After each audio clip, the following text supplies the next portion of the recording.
بسم الله الرحمن الرحيم السلام عليكم ورحمة الله وبركاته قرمدينا يرو عصوب waxaan ku soo bandhigi doonaa clipkeenan awoodo Allah subhanahu wa ta'ala oo ku manaystay qaar ka mid ah xayawaanaadka inkastoo aanu xayawaanku garad lahayn haddana wuxuu alla siiyay awoodo badan oo ka kaaban nusqaantaas qaar badan oo ka mid ah aadamuhuna aanu lahayn awoodahaas xigmadaha rabbaaniga ah ku jira waa inuu xayawaankan yeesho awood uu kula qabsan karo deegaanka xayawaanka koowaad clipkan ku qaada dhigayno ayaa waxa uu noqon doonaa xayawaanka hoombarada ee badda ku nool xayawaankan hoombarada ee badda ku nool marka ay seexanayso qayb ahaan ayaa maskaxdeeda seexata halka qaybta kalena ay soo jeedo sidoo kale labadeeda indhood mid ayaa xidha isha kalena kala badh ayay furan tahay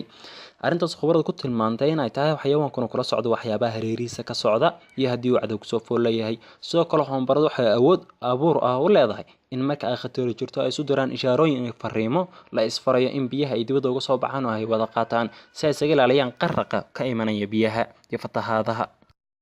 xayawaanka labaad aynu ku qaada dhigayno clipkeena ayaa waxa uu noqon doonaa xayawaanka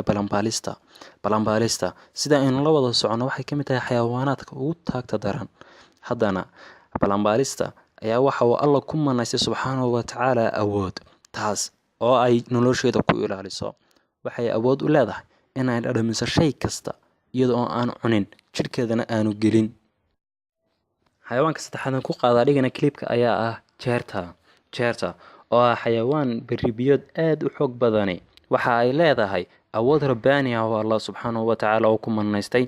taasoo ah in jirkeedu uu soo daayo dareere shaqadiisu tahay inuu qaboojiyo ka ilaaliyo qaleylka lidiru ku ah cudur sidayaasha iyo fayraska kala duwan isla markaana qorraxda ka ilaaliyo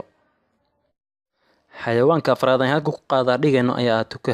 tukaha waxa uu leeyahay awood rabbaani ah oo ku xasuusan karo wajiga qofka khatar gelinaya noloshiisa tukuhu waxa uu ka mid yahay xayawaanada ay khuburadu isku waafaqeen inuu yahay mid aad u garad badan gaar ahaan marka loo eego dhinaca howlqabadkiisa ilaalinta ammaankiisa iyo guud ahaan maamulidda habnololeedkiisa oo dhan waxay khubaradu tilmaameen in tukuhu awoodo inuu qabto howlo maskax badan u baahan oo aanu daanyeerka oo qudhiisa oo garaad badnaan lagu tilmaama qaban karin quraanjadu waa xayawaan aad u taag daran balse leh awood ay ku muhiimsan tahay inay leedahay hab maamul dowladnimo eeg oo kalan daman iyo markala qaadasho ku jirto isla markaana leh hab nololeed isku dheeli tiran oo ay u qaybsan tahay maamul shaqaale iyo raaciyad quraanjadu caadi ahaan ma seexato sida in badan oo noolaha ka mid ah habeenkii u seexdo khubarada xayawaanka u kuurgalaana waxay sheegeen in quraanjadu ay 100 jeer oo maalintii ah hadba in yar suuto ama ay indhaha xidhato xayawaanka u dambeeyana kaga hadno clipkan ayaa waxa uu yahay xayawaanka deerada sida ay xaqiijiyeen khubarada baara dabeecadaha iyo nolosha xayawaanka deerada la yiraahdo xilliga jiilaalkii waxa ay wax ka bedeshaa midabkeeda dabiiciga ee maqaarkeeda sare waxa aanay ku badsaa cadaanka taasoo ay khubaradu ku macneeyeen in midabkaasi uu iska caabinayo faladhaha qorraxda tanna ay tahay hab abuur oo Allah subxaanahu wa tacaala ugu talagalay in xayawaankani xilliga xagaagii kuleylka badan ee qorraxda kaga raysto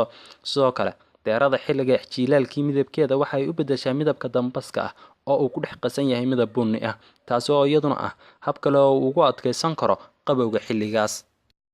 fadlan ha naga ilaawin inaad like iyo subscribe tiraahdo channelkeena waxay noo tahay dhiirigelin si aan u soo gelino muuqaalo kale oo xiiso badan